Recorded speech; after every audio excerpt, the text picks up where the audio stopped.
인생을 실패하는 이유, 오늘 설교 제목으로 삼아봤습니다. 인생은 누구에게나 단 한 번뿐입니다. 두 번, 세 번 인생을 사는 사람은 없습니다. 그만큼 인생은 소중한 것입니다. 한 번 왔다 가면 그뿐 인생이기 때문에 우리는 한 번 왔다 가는 이 삶을 잘 우리는 살아야 될 것입니다. 그러나 누구든지 그렇기 때문에 누구나 꼭 성공하기를 소원합니다. 그러나 인생에서 성공한다는 것은 쉽지 않고 참으로 어려운 일입니다. 성공보다는 실패를 하는 경우가 훨씬 많이 있습니다. 자기 나름대로 열심히 살아온 것 같은데 막상 돌아보면 확실하게 성공했다고 말할 수 있는 인생이 많지 않습니다. 내 딴에는 하느라고 했는데 보면은 이뤄놓은 것도 없고 드러낼 것도 없고 자기 스스로 자기를 들여다보면서 탄식을 할 때가 있습니다. 그렇기 때문에 신문이나 방송이나 성공한 사람들의 이야기를 쓴 많은 책들이 이렇게 나와 있는데 그 책을 보면 그 비결이 무엇인지 대충 또 찾아볼 수가 있습니다. 그 가운데 성공에 관한 좋은 책으로 꼽히는 스티븐 코비의 성공하는 사람들의 7가지 습관이라는 그런 책이 있습니다. 자기 개발과 리더십의 분야에서 전문가인 스티븐 코비는 성공한 사람들의 삶을 연구 분석할 결과 그들에게는 공통적인 삶의 태도와 습관이 있다는 것을 그가 알게 되었고 이 책을 통해서 그것을 알려주고 있습니다. 이 책은 너무 사람들에게 호응을 많이 받아서 보편적인 원리만을 제시해 줬는데 70개국에서 출판돼서 2,500만 부 이상이 판매되고 우리나라에서도 출판되는 벌써 수년 전에 100만 부가 훨씬 넘게 팔렸다고 합니다. 사람들은 다 성공이라는 말은 예민하잖아요. 어떻게 하면 성공하는 습관이 있는가 자기 자신을 이렇게 돌아보고 그 다음에는 이제 관심을 가지고 연구를 하게 되는 것입니다. 이 책의 내용은 한마디로 성공하는 사람들에게는 성공할 만한 이유가 있다. 남다른 태도와 습관이 있고 실패하는 사람들에게도 그럴 만한 또 태도와 그런 습관이 있고 그럴 만한 이유가 있다는 것입니다. 콩 심은 데 콩 나고 팥 심은 데 판다는 말과 마찬가지로 자기가 성공할 때는 성공하는 걸 심었기 때문에 성공을 하는 것이요 실패한 때는 자기가 실패를 하는 뭔가를 심었기 때문에 실패라는 그런 열매를 거두게 된다는 것입니다. 그러므로 우리가 진정으로 성공하는 인생을 살기 원한다면 성공하는 이유가 뭔가를 살펴보고 동시에 또 내가 자꾸만 실패를 한다면 내가 실패하는 이유가 뭔가 이것을 한번 살펴볼 필요가 있습니다. 그래서 실패의 이유를 잘 파악하고 그 이유를 버릴 수 있다면 우리는 원하는 성공을 이룰 수 있을 것입니다. 본문에 나오는 이스라엘 초대왕 사울은 실패한 인생의 전형이며 하나님이 버리신 사람입니다. 아주 불행한 사람이라고 할 수가 있습니다. 보잘것없던 사울이 왕이 됐으니 크게 성공한 것 아닙니까? 볼 것도 없는 베냐민 지파의 한 사람이었던 사울이 왕이 되었습니다. 그 사람은 굉장히 성공한 겁니다. 그런데 결국을 보면은 실패하고 비참한 최후를 마쳤습니다. 구약 성경에서 가장 불행한 사람이라고 할 수 있고 신약에서는 가장 불행한 사람이 가룟 유다라고 할 수가 있습니다. 그가 처음에 등장했을 때 그의 모습은 매우 겸손했고 겉으로 보기에는 신앙이 있는 것 같이 보였습니다. 매우 겸손했어요. 그래서 왕으로 이제 하나님께서 당신을 왕으로 세우려고 합니다. 그리고 왕이 되었습니다 하고 사무엘에 가서 말하니까 부끄러워서 보따리 뒤에 숨었다 그랬어요. 짐 속에 들어가 숨었다 그랬어요. 그 다음에 신앙이 있는 것 같이 하나님 의지하는 것 같이 처음에는 그렇게 시작을 합니다. 그 사울의 생활에 대해서. 근데 나중에 보면 진실성이 없는 비신앙이었다는 것이 드러나게 됩니다. 이것이 바로 사울 왕이 실패한 근본적인 이유였습니다. 사울이 얼마나 처절하게 실패한 인생이었는지 사무엘상 곳곳에 기록되어 있는데 특히 오늘 본문 15장에 보면 결정적인 실패의 이유가 나와 있습니다. 본문은 하나님께서 싸우라고 명령하신 이스라엘과 아말렉의 전쟁 사건의 기록이라고 할 수가 있습니다. 그런데 사울은 전쟁에서는 크게 대성을 거뒀지만은 하나님 앞에서는 완전한 실패한 것을 알 수가 있습니다. 아말렉은 대대로 이스라엘의 원수였습니다. 아말렉은 에서의 후손으로서 아주 호전적이고 그리고 굉장히 좀 잔악한 그런 성품을 가진 그런 민족이라고 할 수가 있습니다. 그런데 출애굽기 10장 보면 이스라엘이 출애굽해서 광야를 통과할 때에 뒤에서 공격하는 등 야비한 행동을 했습니다. 우리가 잘 알고 있죠. 르비딤 전투. 그래서 모세가 손을 두고 기도할 때 여호수아가 아말렉을 파하고 또 모세 발이 내려올 때는 이스라엘이 패하고 그랬는데 모세 발이 내려오지 않았기 때문에 결국 기도로 승리했다는 것이 기록이 되어 있습니다. 하나님은 그들의 사악함을 심판하기 위해서 사울에게 전쟁 명령을 내리십니다. 내가 대대로 아말렉은 천하에서 그 이름을 없애게 하겠다 할 정도로 그렇게 아말렉을 원수같이 생각하셨어요. 본문 15장 2절 3절에 보면 만군의 여호와께서 이같이 말씀하시기를 아말렉이 이스라엘에게 한 일 곧 애굽에서 나올 때 길에서 대적한 일로 내가 그들을 벌하노니 지금 가서 아말렉을 쳐서 그들의 소유를 남기지 말고 진멸하되 남녀와 소와 젖 먹는 남의 우양과 낙타와 나귀를 죽이라 그랬어요. 아주 구체적으로 강하게 명령을 하셨습니다. 사울은 그 명령을 받고 군대를 모아서 출전했는데 굉장한 승리를 거두었습니다. 그런데 문제는 사울이 하나님의 명령을 어긴 것입니다. 그리고 전쟁을 승리를 했는데 그 다음에 하나님께서 하라는 대로 하질 않았어요. 그래서 하나님께서 그것 때문에 크게 진노하셨고 사울의 왕위를 폐하겠다고 선언을 하십니다. 본문 뒤 사무엘상 15절에서 17절에 보면 하나님께서 내가 사울을 왕으로 세운 것을 후회하노니 그가 돌이켜서 나를 따르지 아니하며 내 명령을 행하지 아니하였음이니라고 말씀하십니다. 결국 하나님께서 사울을 왕으로 세운 것을 후회하셨다고 말씀하셨는데 이것은 사울이 하나님을 거역하는 것에 너무 진노하셨고 슬퍼하셨다는 겁니다. 하나님 후회하셨다는 말씀이 좀 몇 군데 있는데요. 인생을 지으신 것을 후회하셨다 그랬어요. 얼마나 인생이 하나님 마음을 아프게 하고 거역을 하고 얼마나 하나님 앞에 불순종했으면 하나님께서 인생 지으신 것을 내가 후회한다 그러셨겠어요. 네, 제가 고문이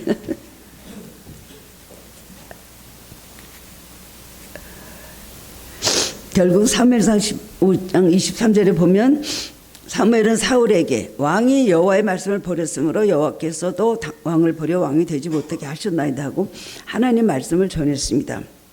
이렇게 참 왕으로 등극이 되어서 굉장히 영광을 누렸던 사울이 결국 왕에서 쫓겨나게 되고 그 다음에 블레셋 그 전쟁에 나가서 아주 비참한 최후를 맞이하게 되었습니다.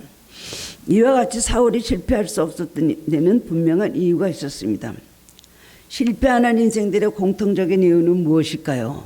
우리 삶을 한번 들여다보면서 생각해볼 필요가 있지 않겠습니까? 나는 왜 맨날 실패할까? 나는 고쳐야 될 점이 무엇일까? 하나님 앞에서 내가 성공하지 못하고 받지 못하는 이유가 뭔가 여러분 생각해야 될 것입니다. 오늘 본문의 말씀을 통해 깨달음을 놓고 함께 은혜를 나누기를 원합니다. 첫 번째로는 실패하는 첫 번째 이유, 말씀을 경청하지 않는 거예요. 말씀을 듣지 않는 것, 귀로도 듣지 않고 마음으로도 듣지 않고 듣고 나서도 행하지 않는 것, 이거 다 말씀을 경청하지 않는 것에 들어갑니다. 신앙의 기본은 뭐예요? 우리가 하나님의 말씀을 듣는 것입니다. 하나님은 말씀이에요. 로고스의 하나님, 태초의 말씀에 계시느라 했죠. 우리는 하나님을 어떻게 만날 수 있습니까? 눈으로 보입니까? 손으로 만질 수 있습니까? 다른 거 없어요. 하나님의 말씀을 통해서 하나님을 아는 거예요. 그렇기 때문에 하나님한테 관심 있고 하나님을 사랑하고 하나님의 뜻대로 살기로 하는데 말씀을 들어야 되겠죠. 진정한 그리스도인이 되려면 말씀을 들어야 되는데 그렇게 못합니다. 그래서 그냥 나는 그리스도인이다, 또 훌륭한 신앙이 되고 싶다 하면서도 말씀하고는 전혀 상반된 말을 하고 생각을 하고 그런 생활을 하면서 나는 그리스도인을 자기 혼자 자기가 스스로 그리스도인을 만드는 거예요.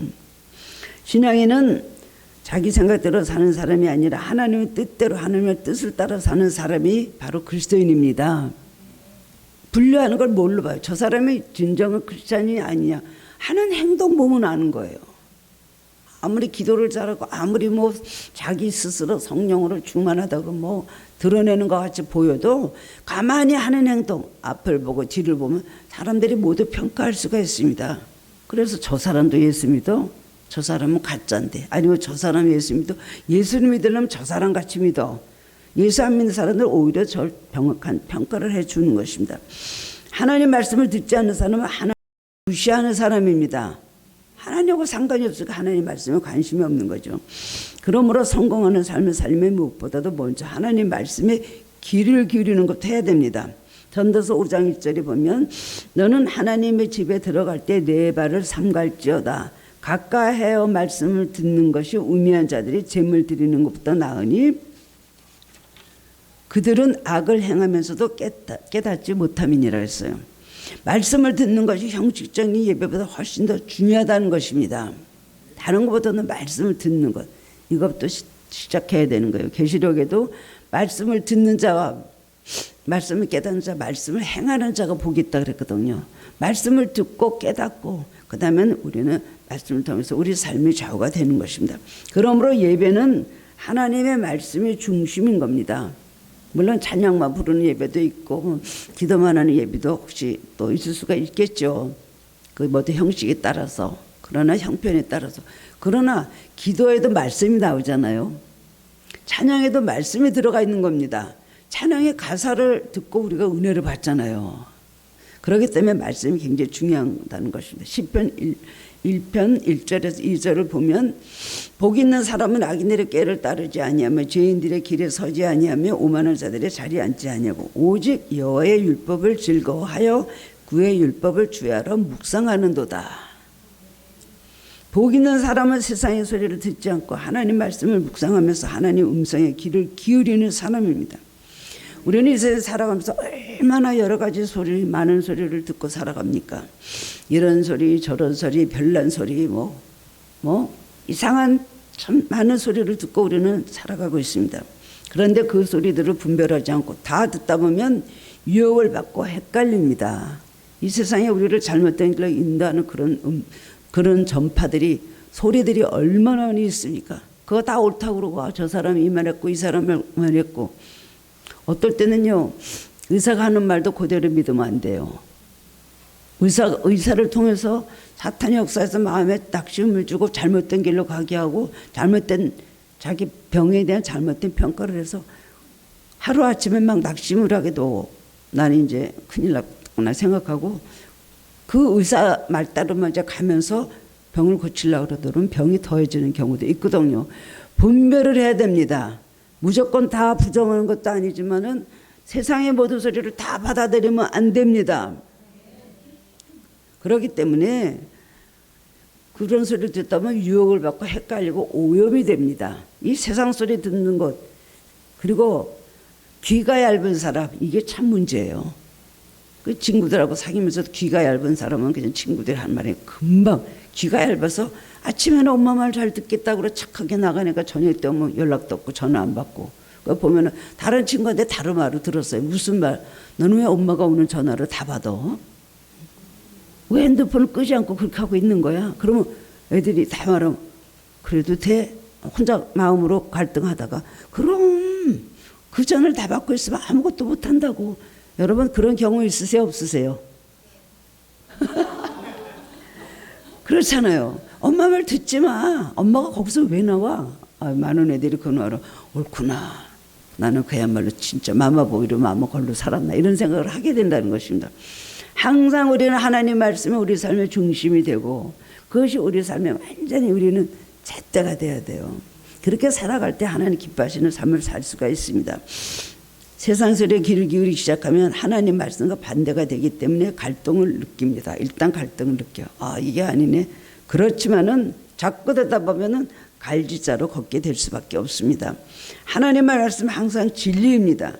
시대가 변해도 환경이 달라져도 변치 않은 절대 진리가 하나님 말씀입니다. 그러므로 말씀을 듣는 사람은 좌로나 우로나 치우치지 않고 흔들리지 않기 때문에 결국 승리하고 복을 받게 되는 것입니다. 시편 119편 105절에 보면 주의 말씀은 내 발의 등이요 내 길의 빛이니이다. 깜깜한 밤에 가는데요. 내 발의 등이요. 내 발에 등이 있다는 거예요. 등불이 있다는 거예요. 하나님 말씀에 내 길을 바로 가는 것을 어두운 나의 길에서도 가르쳐 주는다는 것이고요. 내 길이 빛이다. 빛이 비치니까 올바른 길이 무엇인지 가는 길을 자기가 보고 안다는 그런 고백입니다. 잠언 16장 20절에 보면 삶과 말씀에 주의하는 자는 좋은 것을 얻나니 여호와를 의지하는 자는 복이 있느니라 그랬습니다. 그러면 말씀에 집중하는 것이 인생 승리의 지름길인 줄 아시기를 바랍니다. 혼자 있을 때는 매일 말씀을 읽고 묵상하고 또 교회 예배 시간마다 말씀에 집중해서 들어야 됩니다. 여러분 말씀에 쏙쏙 들어옵니까? 성경 읽으면 그 말씀이 마음속에 다 가서 이렇게 간직이 됩니까? 뭔가 감동을 받고 찔림을 받습니까? 그런데 집중이 안 되고 별로 감동도 없고 때로는 졸음이 온다면 여러분 신앙에 문제가 있는 것입니다. 여러분이 존다면 누구 책임일까요? 재우는 목사 책임입니까? 아니면 자는 교인 책임입니까? 대답해 보세요. 다 제 책임이라 그러죠? 둘 다 책임입니다.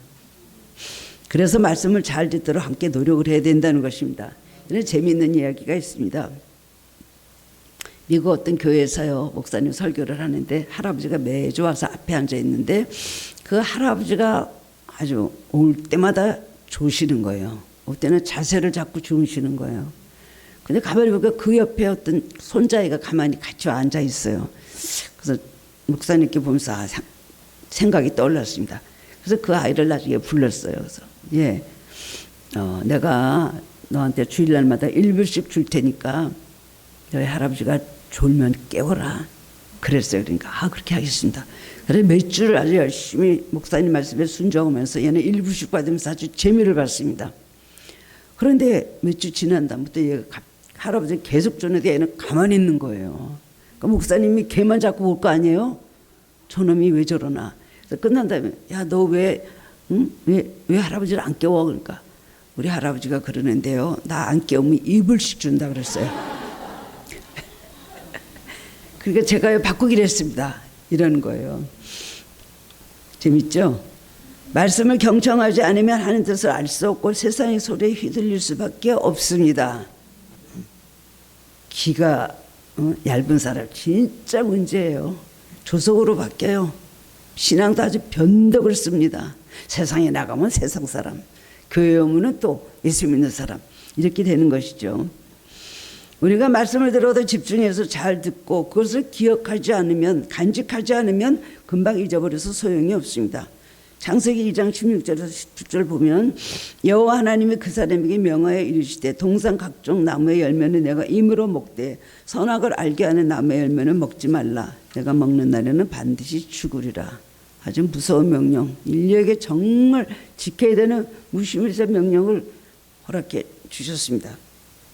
하나님은 아담에게 선악과를 먹지 말라, 먹는 날에는 죽는다고 분명히 말씀하셨죠. 그것이 성경에 기록되어 있잖아요. 그런데 뱀이 하와에게 접근해서 거짓말로 헷갈리게 합니다. 뱀이 하와에게 하나님 동산 모든 나무의 열매를 먹지 말라 하더냐 하고 물었을 때, 그리고 그걸 먹으면 죽는다고 하더냐. 그때 하와가 뱀에게 하나님 하신 말씀과 비슷한 것 같지만 아주 다른 말을 합니다. 창세기 3장 3절에 보면 동산 중앙에 있는 나무의 열매는 하나님 말씀 너희는 먹지도 말고 만지지도 말라 너희가 죽을까 하노라. 하나님은 먹지 말라, 그것을 먹으면 너희는 정령 죽으리라, 그 말씀을 하셨어요. 만지지도 말라라는 말씀도 하시지 않고 그러면 혹시 죽을까, 죽을지도 몰라, 이렇게 말씀하신 건 절대는 아니셨습니다. 하나님께서 하신 그 말씀은요, 하나님께서 아담에게만 주신 말씀이에요. 내가 왜 하와가 이렇게 됐을까 가만히 그 성경 읽으면서 잘 연구를 해봤더니요, 하나님께서 선악과를 따먹지 말라, 그것을 너희가 그 열매를 먹는 날에 너희가 죽으리라 했던 말씀은 하나님께서 하와를 아담의 갈비뼈를 빼가지고 배필로 만드시기 전에 아담에게 주신 말씀이에요. 아담만 그 말씀을 들었어요. 인류의 모든 시조의 첫 조상이 아닙니까? 그랬는데 그렇게 그 말씀을 들었으면 아담이 자기 아내인 하와에게 그 말씀을 잘 전했어야 됩니다. 자꾸만 거기에 대해서 철저히 교육을 시켰어야 돼요. 하나님께서 나에게 그러셨는데 이것은 절대로 선악과는 먹으면 죽는다고 했으니까 절대로 먹으면 안 돼. 그래야 되는데 그냥 지나가는 말로 슬쩍 그렇게 한 거예요. 하와는 하나님 말씀 제대로 듣지도 못했고 하나님 말씀 제대로 이해하지도 못했고 하나님 말씀 제대로 외우지도 못하고 있었습니다. 그러다 보니까 그렇게 넘어간 거예요. 결국 하와가 하나님 말씀을 몰랐기 때문에 죄를 짓게 되고 그 다음에 선악과를 또 아담에게 주고 먹고 왔는데 하와가 금방 안 죽거든요. 먹고 왔는데 하와가 금방 죽을 줄 알았더니 먹고 한 며칠 있었겠죠. 먹고 나서 조금. 그리고 안 죽네. 그러니까 그거를 먹고서는 같이 인류가 죄를 범죄를 하고 인류는 이렇게 비참하고 그다음에 불행한 그런 결과가 오게 그렇게 되었습니다. 우리는 말씀에 경청하는 삶을 살아야 됩니다. 내 삶의 말씀에 내 삶의 모든 나침반이 돼야 돼요. 하나님께서 그렇게 하지 말라 그러셨지. 그렇기 때문에 그 말씀 따라 살아가야 되는 거예요. 주일날도 주일 성수하라고 그러셨지. 또 하나님이 11조를 하라 그러셨지. 그러면 주일 성수하라는 말을 기억하지 않으면 뭐 이렇게 해도 되고 저렇게 해도 되고 라고 생각할 수가 있어요. 11조도 돈이 모자라고 할 때 11조를 해야 되냐 말아야 되냐 갈등 많이 느끼고 11조 안 한다고 당장 망하나요? 주일 한 번 안 온다고 당장 어떻게 되나요? 안 그러거든요. 그러니까 자기 마음대로 그거를 해석을 하고 자기 마음대로 잘 이렇게 편집을 해가지고 자기대로 신앙생활을 하다 보면 하나님의 불순종의 죄에 걸리게 된다는 것입니다. 우리는 꼭 말씀을 잘 우리는 경청하고 승리하는 성도들이 돼야 됩니다. 두 번째로는 실패하는 이유, 말씀에 순종하지 않는 것입니다. 말씀을 안 듣는 것과 잘못 듣는 것도 문제지만 말씀을 듣고도 순종하지 않는 것은 더 큰 문제입니다. 하나님은 사울왕에게 분명히 아말렉 족속을 진멸하라고 아주 구체적으로 강하게 말씀하셨습니다. 남녀, 소와 젖 먹는 아이, 우양, 낙타, 나귀 등을 모두 죽이라고 했습니다. 진멸하라. 그 이유는 우상숭배를 하는 아말렉 사람들과 우상숭배에 물든 모든 물건을 다 아주 흔적도 없이 없애라는 것이었습니다. 그런데 본문 15장 8절 9절에 보면 아말렉 사람의 왕 아각을 사로잡고 칼날로 그의 모든 백성을 진멸하였을 때 사울과 백성이 아각과 그의 양과 소의 가장 좋은 것 또는 기름진 것과 어린 양과 모든 좋은 것을 남기고 진멸하기를 즐겨 아니하고 가치 없고 하찮은 것은 진멸하느라 그랬어요. 여기서 이제 문제가 생긴 거예요. 사울왕은 아말렉을 진멸하라는 말씀에는 순종했습니다. 자기가 그냥 그것만 골라서 순종한 거예요. 자기 좋은 것만. 하나님 진멸하라고 하셨으니까 틀림없이 전쟁에 나가서 내가 승리할 거다. 그렇게 생각을 했거든요. 신이 났어요. 전쟁에 나가라고 하셨지. 그 말만 기억을 한 거예요.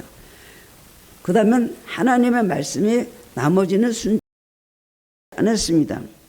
순종은 하나님 말씀하신 대로 무조건 모두 순종하는 것이 순종입니다. 이렇게 하기 쉽지 않지만 정말 어쩔 수 없이 하다가 우리가 부족해서 마음은 원이라도 육신이 약해서 순종하지 못하게 되면 그것은 그럴 수밖에 없는 거예요. 하나님께서 이해하실 거예요. 처음부터 하나님 말씀에 대해서 어떤 건 순종하고 어떤 건 순종하지 않아야지 하나님 그런 마음에 깨지지 않는 그런 못된 자아를 갖고 안악함을 갖고 있다면 하나님께서 볼 때는 불순종으로 완전히 무슨 자비와 공유를 생각하시면서 그것을 순종으로 받아들여 주시겠습니까?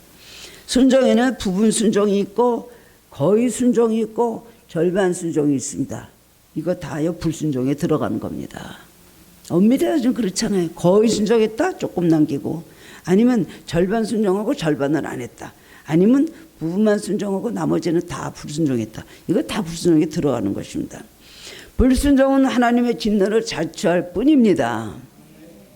불순종하면서 하나님 한번 해보실까요? 그래요. 제가 이제부터 교회 안 나오겠습니다. 예수 안 믿겠습니다. 나 이제부터 신앙생활 안 하겠습니다. 한번 해보십시오. 죽이려면 죽이십시오. 죽는 수밖에 없어요. 그렇게 나가면. 하나님 말씀에 순종하고 불순종하는 것은 인생에서 축복과 저주를 좌우하는 것입니다. 신명기 11장 26장 28절 보면 내가 오늘 복과 저주를 너희 앞에 두나니 너희가 만일 내가 오늘 너희에게 명하는 너희 하나님 여호와의 명령을 들으면 복이 될 것이요 너희가 만일 내가 오늘 너희에게 명령하는 도에서 돌이켜 떠나 너희의 하나님 여호와의 명령을 듣지 아니하고 본래 알지 못하던 다른 신들을 따르면 저주를 받으리라. 우리에게 다른 신들이 얼마나 많이 있습니까? 우리는 예수 믿는 사람들이 다른 신이 있을 수가 없다고 생각하죠. 우리가 무슨 불교로 갑니까? 우리가 유교로 가는 걸 우리가 좋아하고 따라갑니까? 아니죠. 그러나 우리 삶에 우리가 보이지 않는 신들이 우리에게 얼마나 많이 있습니까? 하나님보다 더 높이 보는 것, 하나님보다 더 관심을 가지는 것, 하나님보다 더 사랑하고 하나님보다 더 애착을 가지는 것, 이건 우상이라고 하나님께서 말씀하셨잖아요. 보이는 우상이나 보이지 않는 우상이나. 그래서 우리는 기억을 해야 된다는 것입니다. 그래서 순종을 해야 되는 것입니다. 순종을 하려면 자기 자아를 죽여야 됩니다. 순종을 하려면 정말 자기 부정이 있어야 됩니다. 자신을 부인하고 내 십자가를 지고 나를 따르라. 순종하려면 그렇게 돼야 되는 거예요. 자신을 부인해야죠. 실은 십자가를 져야죠.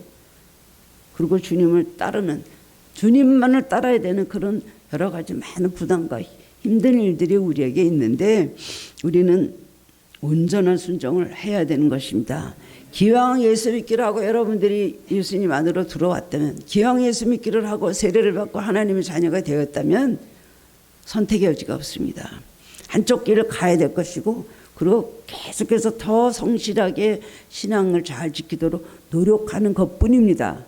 우리에게 명령하신 것은 그것뿐입니다. 복을 주고 안 주고는 하나님 소관이고, 우리는 명령을 지켜 행하는 것, 이것만 우리는 기억을 해야 된다는 것입니다. 그렇게 순종할 때에 하나님 기뻐하시고 또 그를 위해서 역사하시기 시작합니다. 요한복음 2장에 보면은 가나온 인잔치에서 포도주가 떨어졌죠. 마리아가 예수님에게 이 집에 포도주가 떨어졌다 그럽니다.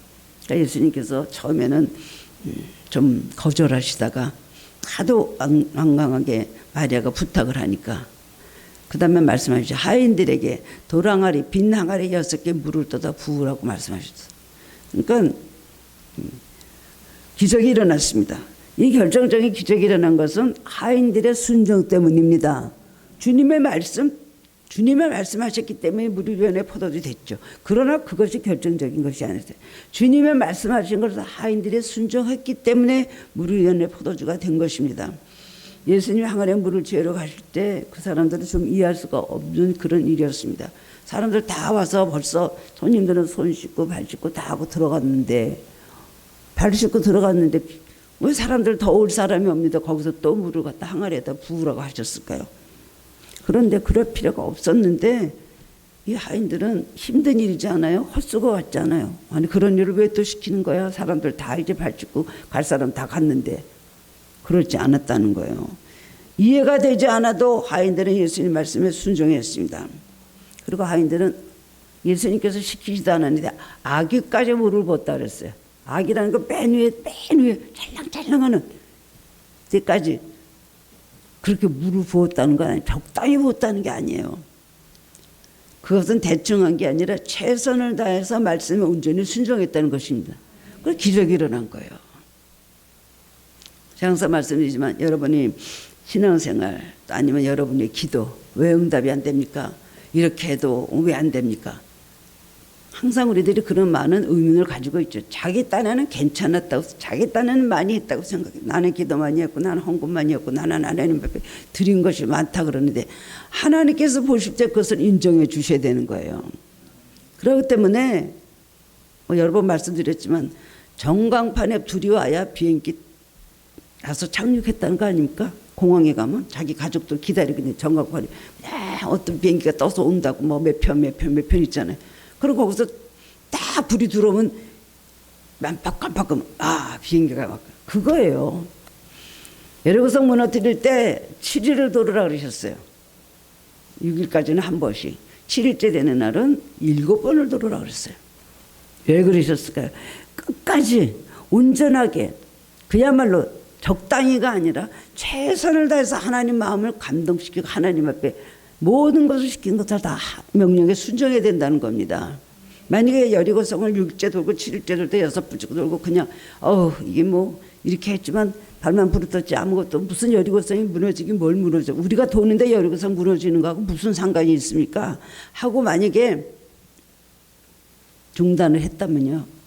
완전히 7바퀴는 마지막 7바퀴를 7째 돌았을 때 여리고성이 갑자기 무너졌거든요. 뭐든지 준비는 오래 걸려요. 인내도 많은 것이 필요해요. 그리고 하나님 앞에 채워야 되는 것도 많아요. 그 채우는 거 적당히 4개, 5개 채워놓고 7개 채워놓고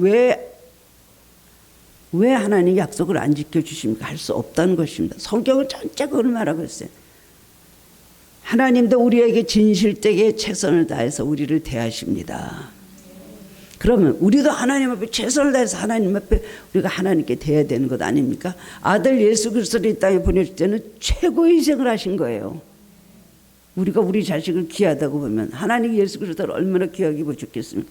그런데도 불구하고 하찮은 인생들을 위해서 내 아들 예수를 보내야 될까 말아야 될까. 그러나 하나님은, 하나님의 의지는 내가 만든 저 인생들을 내가 구원하지 않으면 다 지옥에 갈 수밖에 없는데 그렇게는 할 수 없다고 하셨던 거예요.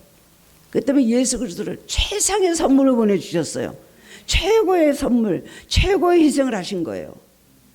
우리는 하나님 앞에 순종을 할 때 이렇게 최선의 전부를 다하는 그런 우리가 순종을 해야 되는 것입니다. 열왕기하 5장 보면 아람 나라 군대 장관 나아만의 이야기가 나오죠. 그는 군대 장관이었지만은 그는 불행하게도 나병 환자라고 그랬습니다. 그러고 있는데 이스라엘에 이제 병을 고치는 엘리사가 있단 말을 그 집에 있는 조그만 하녀에게서 듣고 그 다음에 찾아왔어요. 그래서 와가지고 이제 엘리사가 나와서 이렇게 안수기도도 해주고 뭐 이렇게 하면서 뭘 할 줄 알았는데 얼굴도 내다보지 않고 하인을 시켜서 저기 요단강에 가서 7번 씻으라는 말만 전했거든요.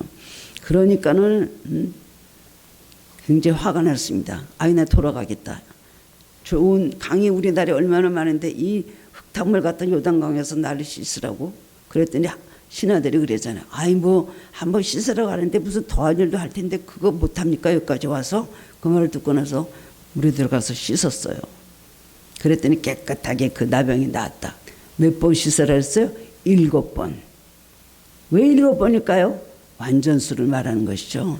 하나님 앞에 우리는 완전히 믿어야 됩니다. 저도 그렇지 못하지만 완전히 믿고 완전히 순종하고 완전히 하나님을 사랑하고 하나님 앞에 마음속으로 약속한 걸 하나님 앞에 완전하게 서로 지키다 완전한 약속이 성취가 되는 것입니다. 많은 성도들이 순종하지 못하는 이유는 뭐예요? 교만과 고집 때문에, 계산적인 머리 때문에, 고정적인 관념 때문에, 그 자존심 때문에 이런 일들이 이유가 많이 있습니다. 근데 결정적인 욕심, 그것은 욕심입니다. 사울은 오늘 물질력과 명예욕이 있었습니다. 그래서 좋은 것을 갖고 싶어하는 물질력이 작용을 했습니다. 그렇기 때문에 하나님을 진노하셨고 사울은 망하게 된 것입니다. 하나님 말씀에 온전히 순종하는 사람은 하나님께서 보장하시기 때문에 반드시 승리하게 됩니다. 마지막으로 세 번째로는 변명을 하는 것입니다. 매일 수많은 핑계와 변명을 댈 수가 있죠. 옳은 얘기하면 아니라고. 왜 그렇게 불순종한 이유가 많습니까? 순종하지 못할 이유가 우리에게 너무나 많이 있는 게 핑계가, 그러고 나서도 이것 때문에 그랬고 뭐 때문에 그렇고 이런 일들이 하는 것, 이것이 실패하는 요인인 걸 알아야 됩니다. 하나님은 사울 왕을 책망하십니다. 그래서 너 왜 아말렉에서 그거 다 내가 멸하라는 건 멸하지 않았어. 그랬더니 사울이 말하기를 백성의 그 마땅히 멸할 것 중에서 가장 좋은 곳으로 길갈에서 당신의 하나님께 여호와께 제사 지내려고 양가소를 끌어왔다고. 거짓말이거든요. 좋은 가축을 남긴 것이 그런 이유가 아니었거든요. 이거 바로 죄인의 특성입니다. 아담과 여자가 선악과를 따먹은 후에 하나님께서 왜 그랬냐고 지적을 하시니까 아담은 하나님께서 나에게 주셔서 나와 함께 있게 한 그 여자가 하나님 때문에 선악과 따먹게 됐다는 거예요. 그 여자가 나에게 줬기 때문에 먹었습니다. 하나님 기가 막히네. 기가 막히네 하셨지 않았겠어요? 그 다음에는 또 여자에게 내가 왜 이랬냐 그랬더니 뱀이 나를 깨웠으므로 내가 먹었나이다. 이게 우리 조상들이 다 이랬습니다. 우리도 다 그랬어요. 남의 탓하는 거. 다 남의 잘못이에요. 남에게 책임을 전가하는 것이 누구 때문에 뭐 때문에 그렇게 됐다고 하는 거죠. 인생의 성패는 모두 내 탓입니다. 내가 잘 되고 안 되는 건 내 탓입니다.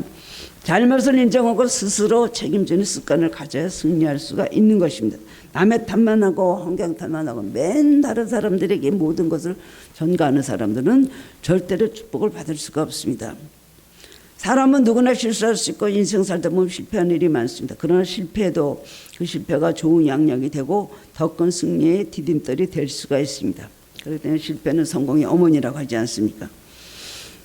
사울의 큰 또 자기 습관은요, 후회를 굉장히 잘하는 사람이에요. 맨날 그때는 싹 바뀌었다 또 후회했다 그러고 그 다음에는 진정한 회개가 없었기 때문에 사울은 고치지를 못했어요.